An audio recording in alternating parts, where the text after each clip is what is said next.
3, 2, 1, go! আসসালামু আলাইকুম বন্ধুরা। জনপ্রিয় ফুড ব্লগার রাফসান দা ছোট ভাই দেশ ছেড়ে পাড়ি জমাচ্ছেন বিদেশে। রাফসানের এত কোটি টাকার রহস্য কী? বন্ধুরা, সম্প্রতি রাফসান এবং সৈয়দ আবদুল্লাহ নামক পোস্টদাতার মধ্যে যে মারামারির ভিডিও নেট দুনিয়া এবং সোশ্যাল মিডিয়ায় ছড়িয়ে পড়েছে, তাদের তর্কাতর্কির ভিডিওর কিছু অংশ চলুন দেখে আসি। কেন প্রথম থেকে এই লোনের ব্যাপারটা নিয়ে কেন আমি কথাবার্তা বলছি, যে দেশে এই মানুষগুলোই অতি অল্প টাকার জন্য তাদেরকে আইন এইভাবে জাপটে ধরে, আর সেই দেশে কিভাবে কোটি কোটি টাকা লোন ডিফল্টার হয়ে তারা গর্বের সাথে ঘুরে বেড়ায়, অ্যাজ ইফ কোনো কিছুই তারা করে নাই। সো এই যে এই বৈষম্যটা আমাকে খুব ট্রিগার করে, এবং ওই কারণেই আমি এই ব্যাপারগুলো নিয়ে সরব হওয়ার চেষ্টা করি। এই দেশের জনগণের রাইট নিয়ে যদি কথা না বলতে পারি, এই যে এই টাকাগুলো ঋণ খেলাপি যে টাকাগুলো হয়ে, যেগুলো তো পাবলিক মানি, মানে জনগণের স্বার্থে যদি কথা না বলতে পারি, তাহলে এই বৈষম্যমূলক সিস্টেমের বিরুদ্ধে যদি কথা না বলতে পারি, আমার নিজের কাছে খুবই অপরাধ বোধ কাজ করে। কাজে একজন নাগরিক হিসেবে দায়বদ্ধতার জায়গা থেকে আমি মানুষের অধিকার নিয়ে কথা বলার চেষ্টা করি। ডিরেক্টলি জাম্প করছি রাফসান দা ছোট ভাইয়ের যুক্তি অযুক্তি কুযুক্তির দিকে। আমার মা বাবার কি একটা কোম্পানি ছিল? হ্যাঁ। কোম্পানি কি লোন নিয়েছিল? হ্যাঁ। কোম্পানি আর ব্যাংক দুইটার মধ্যে কি একটা ডিসপিউট হয়েছে যে টার্মস অ্যান্ড কন্ডিশনস ম্যাচ করে নাই? হ্যাঁ। তারপর কি? তারপর দুই পার্টি কোর্টে গেছে। সো রাফসান প্রথম দিকে বলার চেষ্টা করছিল এভাবে, ইনফ্যাক্ট সে কিন্তু টেকনিক্যালি আমার তোলা অভিযোগগুলো স্বীকারই করে নিয়েছে।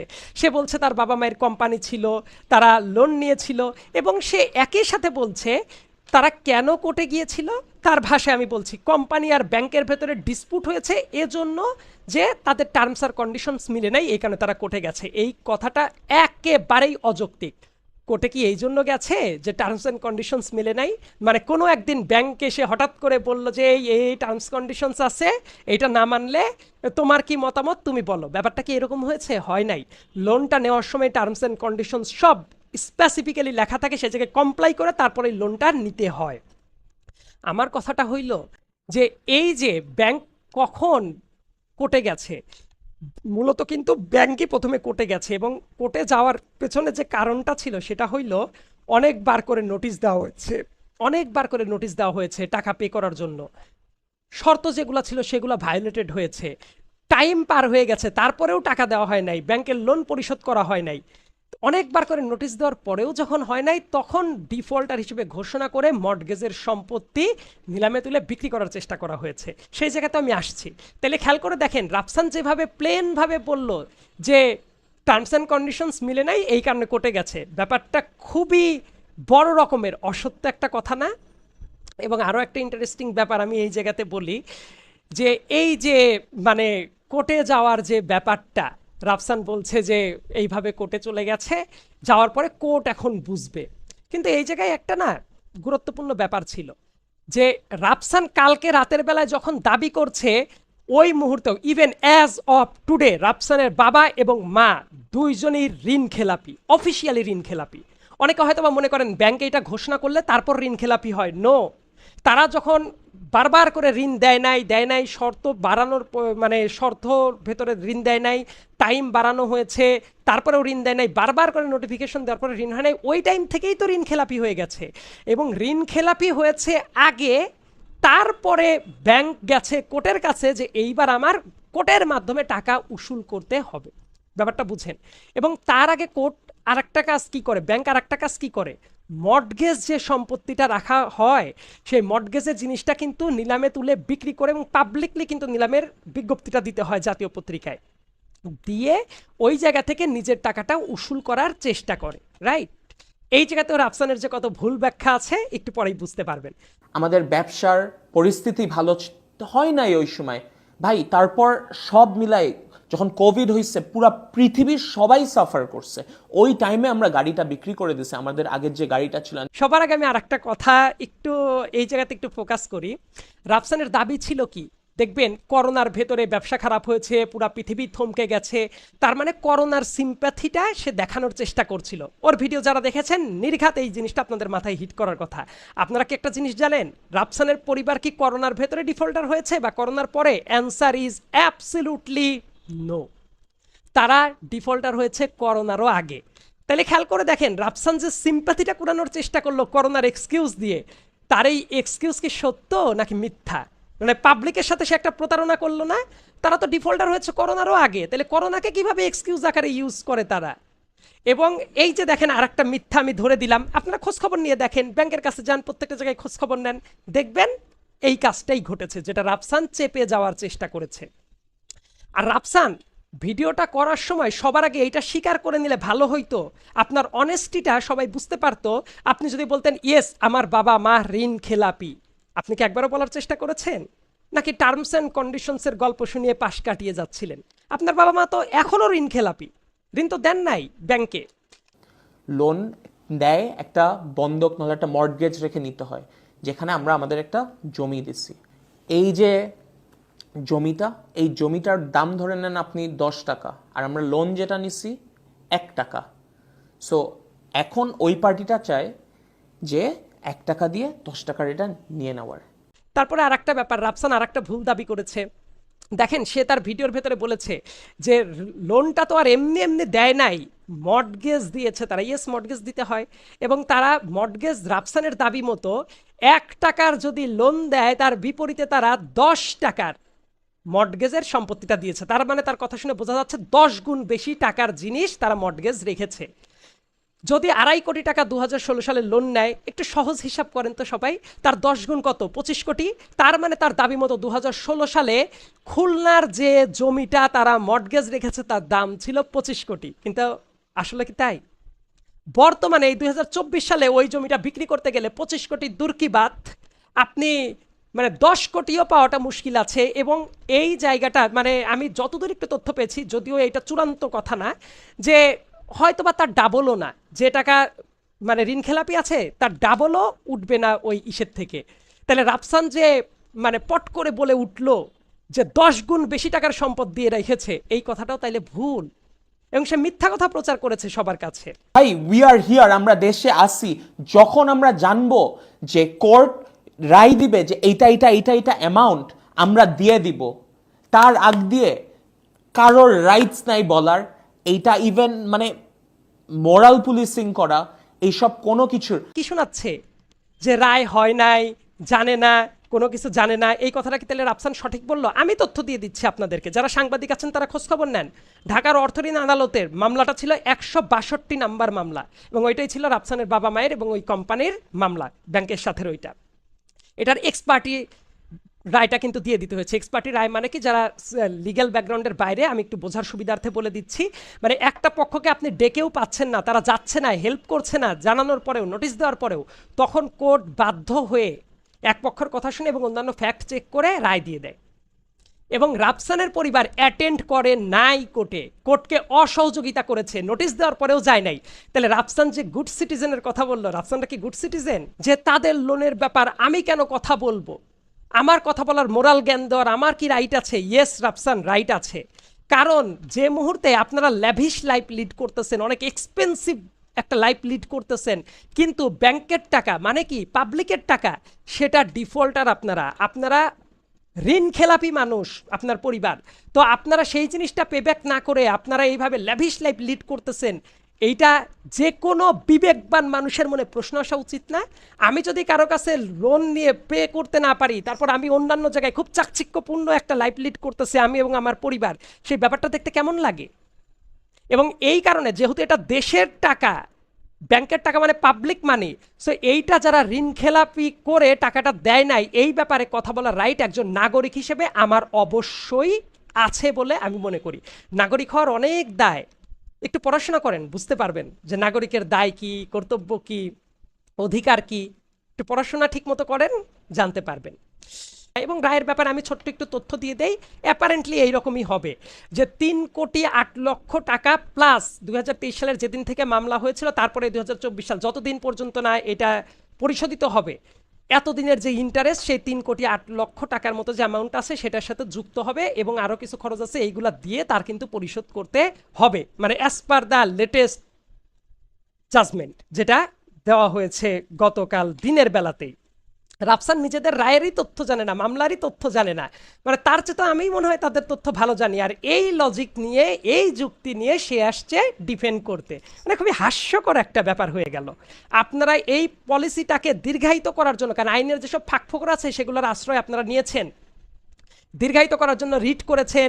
এইভাবেই আসলে যারা কি করে, আমি ঠিক আছে ফাঁকফোকর যেহেতু আছে সেটা থাক, আমি এটা নিয়ে বড় কোনো কথা বলবো না, কিন্তু আপনারা তো এগুলোর আশ্রয় ঠিকই নিয়েছেন, কিন্তু আপনারা লোন পেমেন্টের দিকে আপনারা আগান নাই। এবং সেটা না করে আপনারা এসে কি বলছেন যে ব্যাংক তো সব টাকা নিয়ে যেত, অবিচার হইতো। এটা হইতো না, মিথ্যা কথা বলবেন না, না জেনে শুনেও কোনো কথাবার্তা বলার চেষ্টা করবেন না। এইখানে আমি ফেসবুকে দেখতেছি একটা মোরাল অব্লিগেশন আমারে শিখাচ্ছে যে আমার লোনের টাকাটা গাড়ি না কিনে দেওয়া উচিত। ভাই, এটা আপনার চিন্তা করতে হবে না। যতক্ষণ এই অ্যামাউন্টটা না জানি, এখন যদি আমি একটা আইসক্রিম খেতে যাই, বলবে ভাই আপনি আইসক্রিম খেন না, আইসক্রিমের টাকা দিয়ে আপনি লোনের এটা দিতে পারতেন। একটা ঘড়ি কিনতেছি, ঘড়ি কিনেন না, ঘড়ির টাকা দিয়ে তো আপনি লোনের টাকা শোধ করতে পারতেন। রাফসান তখন পাবলিক সিম্প্যাথি গেইন করার জন্য কি বলছে যে হ্যাঁ, মোরাল অব্লিগেশন যদি থাকে তাহলে তো সবাই বলার চেষ্টা করবে। আমি একটা আইসক্রিম খেতে গেলেও বলবে তুমি লোন দাও নাই কেন, আমি একটা ঘড়ি কিনতে গেলেও বলবে লোন দাও নাই কেন। রাফসান, এই গেম খেলে কাজ হবে না। তার কারণটা হইল বেসিক নেসেসিটি আর লাক্সারি দুইটার ভেতরে যে পার্থক্য আছে আপনি কি জানেন সেটা? আমি আপনাকে ধরেছি আপনার ল্যাভিশ লাইফ নিয়ে, ডেইলি লাইফের নেসেসিটি নিয়ে না। একটা আইসক্রিম খেলে কেউ আপনাকে কিছু বলে নাই যে আইসক্রিমের টাকা দিয়ে তুমি লোন পরিশোধ করো। আপনি যে মুহূর্তে অডি গাড়ি গিফট করছেন ফ্যামিলিকে, কাকে? যারা ডিফল্টার। আপনার ফ্যামিলি তো ডিফল্টার, আপনার বাবা মা ডিফল্টার না? তাদেরকে আপনি অডি গাড়ি গিফট করছেন। মা দিবসের দিন নিয়ে যে তার কয়েকদিন পরে 5 লক্ষ টাকার স্বর্ণ, মানে র্যান্ডমলি কিছু একটা বেছে নাও, এই রকম বলে নিয়ে নিতে বলতেছেন। আপনার অডিয়েন্স যারা আছে, সাবস্ক্রাইবার যারা আছে, তাদেরকে ফ্রি গিভ অ্যাওয়ে করছেন কি? এসি, তারপরে বাইক, আইফোন। তো আপনাদের টাকা আছে, এবং ইন্টারেস্টিংলি ওই ভিডিওর ভেতরে তো আপনি এটাও স্বীকার করে ফেলেছেন আপনাদের হাতে টাকা আছে, জানলেই দিয়ে দিতেন। বোকামি কিনা চালাকি জানি না, বাট আপনি কিন্তু পাবলিকলি স্বীকার করে ফেলেছেন যে আপনারা ইচ্ছা করে টাকাটা দেন নাই, কারণ আপনাদের হাতে টাকা ছিল। এটা নিয়ে আপনি প্রশ্ন তুলেছেন। গাড়ির দাম নিয়ে তো আমি প্রথমেই ব্যাখ্যা করে দিয়েছি যে ওটা সময় টিভির দাবি ছিল। সময় টিভির রিপোর্টটাও আমি ওই পোস্টের কমেন্ট সেকশনে অ্যাড করে দিয়েছিলাম যে সময় টিভি বলছে যে 2 কোটি টাকার কমে কোনো গাড়ি নাই। আমি ওই জায়গায় এই ব্যাখ্যাটাও কিন্তু সংযুক্ত করে দিয়েছি পরে আমার লেখার ভেতরে যে ঠিক আছে, সময় টিভির দাবি যদি ভুলও হয়, 2 কোটি টাকা নাও হয়, 75 লক্ষ হয়, 1 কোটি হয়, still this is luxurious car. এবং এই লাক্সারি গুডটা আপনি কি করতে পারেন, একজন ঋণ খেলাপি পরিবারের সদস্য হিসেবে ঋণ পরিশোধ না করে আপনি এটা করলে চোখে লাগে। এইটাই মোরাল অব্লিগেশনটা আমি ধরে দেওয়ার চেষ্টা করেছি।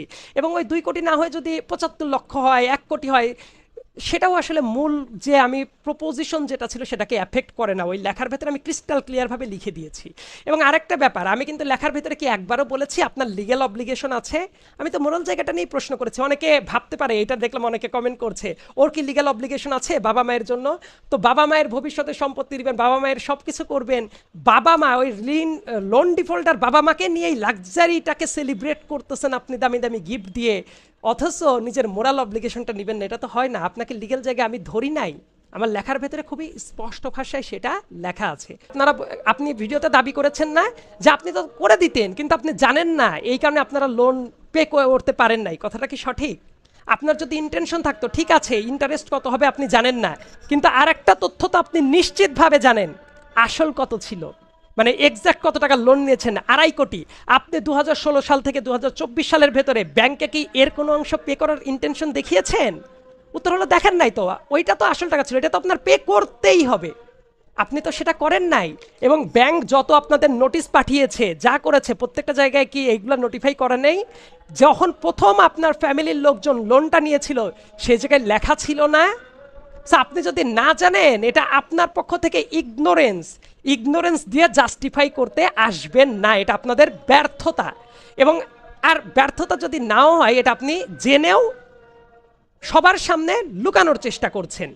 2018 সালের পরে ওই পাবলিক ডকুমেন্ট আমি ঘেটে দেখেছি আপনাদের কোম্পানির রিটার্ন জমা দেওয়া নাই।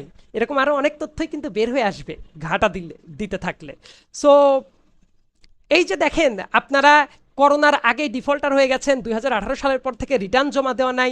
সো এই কাজগুলো আসলে কি আপনাদের ইগনোরেন্স ছিল না এই জায়গায়? আবার বলতেছেন জানলে তো দিয়েই দিতেন, তাহলে এতদিনে আপনারা ওই 2.5 কোটিটা দিতে থাকেন নাই কেন? সো লজিকে আসলে এই লজিক দিয়ে কুলাইতে পারবেন না যে আমরা তো পালায়া যাই নাই, দেশেই আছি। ভাই তোমাকে কে বলছে যে দেশে থাকলেই কেউ ঋণখেলাপি হতে পারে না? এই দেশে ঋণখেলাপি করেও দেশে আছে এমন বহু মানুষ আছে। সো এইটা কোনো এক্সকিউজ না যে আমরা পালায়া যাই নাই তার মানে আমরা ঋণখেলাপি নাই, স্টিল ইউ আর ঋণখেলাপি, এবং সেটা করোনার আগের থেকেই। আর তারপরে আরেকটা ব্যাপার, রাফসান আরেকটা খুবই অদ্ভুত একটা দাবি করেছে যে এই দেশে তো হাজার হাজার কোটি টাকা নিয়ে পালায়া যাচ্ছে, তো অন্য কেউ হাজার হাজার কোটি টাকা নিয়ে পালায়া গেলেই কি আপনি যে 3 কোটি মানে 2,50,00,000 টাকা 2.5 কোটি টাকা লোন নিয়েছিলেন এবং তারপর ইন্টারেস্ট সহ 3-এর ওপরে চলে গেছে, 3 কোটির ওপরে, এটা কি এক্সকিউজ হয়ে যায়? অন্য একজন বড় অপরাধ করছে, আপনি একটা ছোট অপরাধ করলে সেটা এক্সকিউজ হয়ে যায়? এই আপনার লজিক? স্টিল আপনি তো ওইটার অপরাধী। ভিডিওর ভেতরে আমাকে একটা ভয় দেখাইলেন না আইনি ব্যবস্থা নেবেন। আপনার কি মনে হয় আপনি একাই আইনি ব্যবস্থা নেবেন আর আমি আইনের ছাত্র ছিলাম, আমি আইনি ব্যবস্থা নিতে পারি না? আপনি যদি আইনি পথে হাঁটেন আমিও আইনি পথে হাঁটতে পারি। এবং রিমেম্বার ওয়ান থিং, আমি এই পৃথিবীতে শুধুমাত্র পৃথিবীর কাউকেই আমি ভয় পাই না, একমাত্র অলমাইটিকে ছাড়া আমি কাউকেই বিন্দুমাত্র ভয়ও পাই না, পরোয়াও করি না। কারণ আমি খাইও না, কারো খাইও না, পড়িও না, আমি কারো ক্ষতিও করি নাই, আমি কোনো অপরাধীও না, আমি কারো ঋণখেলাপিও না, আমি কারো তোষামদি করেও বেড়াই না যে আমার ভয়ে থাকতে হবে। ভাই যেই লেভেলের মিস ইনফরমেশন ছড়াচ্ছেন, আমি আমার আইনজীবীর সাথে কথা বলছি, আমি আইনি ব্যবস্থা নিব। কোনো ভয়ে টলায় যাওয়ার মানুষ আমি না, কারণ আমি ন্যায্য কথা বলার চেষ্টা করি, মানুষের অধিকার নিয়ে কথা বলার চেষ্টা করি। ভয়ে তো আরে তারা থাকবে যারা দুর্নীতিবাজ, যারা লোন ডিফল্টার, যারা চুরিচামারি করে বেড়ায়, যারা অন্যায়কে জাস্টিফাই করে বেড়ায়। জনগণের টাকা বিভিন্ন মানুষ খেয়ে দিয়েছে, এই টাকাটা অনেক ক্ষেত্রে আর পরিশোধ করবে না। এই ভোগান্তিটা কার পোহাইতে হবে? দেশের মানুষের। ট্যাক্সের হিসাব বা অন্যরকম হয়ে যাবে, জিনিসপত্রের দাম বেড়ে যাবে, প্রত্যেকটা জায়গায় পদে পদে ভোগান্তির শিকার হবেন। এক শ্রেণীর মানুষ মানুষের টাকা এইভাবে মেরে দিয়ে কোটিপতি হয়ে যাচ্ছে, নিজেদের লাইফে লাক্সারি পেঁয়াজ কাজ কারবার করে বেড়াচ্ছে, আর তার ভোগান্তি দেশের মানুষ বয়ে বেড়াচ্ছে। এটা কি সচেতন মানুষ হিসেবে আপনাদের কথা বলা দায়িত্ব না? ব্যক্তিগত শত্রু বা তার পরিবার? No, absolutely no. আমি আরো কি চাই, রাফসানের লাইফে সে অনেক ভালো করুক। দেখেন আমি কিন্তু আমার পোস্টের ভেতরে লিখেছি, কেউ কেউ আছেন বলার চেষ্টা করছেন ও এই দেশে কেউ বড় হতে হলে তাকে পা ধরে নামায়। না ব্রো, আমি কাউকে পা ধরে নামাচ্ছি না, একজন ঋণখেলাপি পরিবারের লোকদের সাথে কথা বলছি, নর্মাল ব্যক্তির সাথে না। এবং যখন সে ঋণখেলাপির টাকা পরিশোধ না করে অন্য কাজে অনেক ফুটানি করে বেড়াচ্ছে, ওই মুহূর্তে ওই পরিবারের বিরুদ্ধে আমি কথা বলেছি। আর কেন আপনাদেরকে নিয়ে, আপনার কি মনে হয় যে সবাই তাদেরকে হিংসা করছে এই গাড়ি বাড়ি দেখে, গহনা দেখে? না, আমার তো মনে হয় না। এক একজনের ওয়ে অফ লাইফ এক এক রকম। অন্যায়ের প্রতিবাদ করলে যদি এইরকম কারো কথা মনে হয় যে আপনারা হিংসায় জ্বলে পুড়ে মরছেন, নো, আপনারা অন্যায্য কথাটাকে সাপোর্ট করছেন, এইটার মাধ্যমে আপনাদের লজ্জা হওয়া উচিত।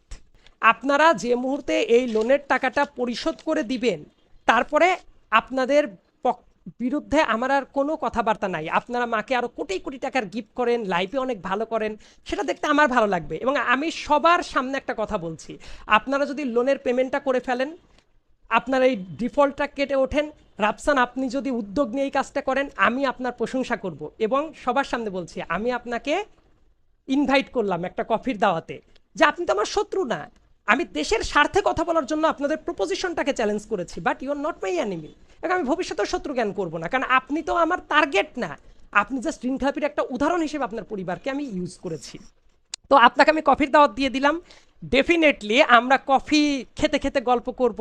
ঋণখেলাপিদের সামাজিকভাবে আমাদের বয়কট করাটা জরুরি। দেশের মানুষের টাকা মেরে এইভাবে একদল মানুষ, রাফসানরা একটা ছোট্ট উদাহরণ, এরকম আরও অনেক রাঘব বোয়ালরা আছে। অনেকে বলেন আমি কি রাঘব বোয়ালদের বিরুদ্ধে কথা কেন বলি না? আপনারা যারা আমাকে দীর্ঘদিন ধরে ফলো করেন, আপনাদের জানা থাকার কথা, আমি রাঘব বোয়ালদের বিরুদ্ধেই সবচেয়ে বেশি কথা বলি। আমি অন্যায়ের প্রতিবাদ পেলে আমি কিন্তু করার চেষ্টা করি। তো এই জায়গায় ঋণখেলাপি যারা, তারা এত বড় বড় বেনিফিট নিয়ে সবার টাকা মেরে দিবে, এইটা হইতে পারে না। আপনারা প্রত্যেকেই সচেতন হন, দেশটাকে আমরা সবাই মিলে চলেন ভালো রাখি, এটা তো আমাদের দেশ।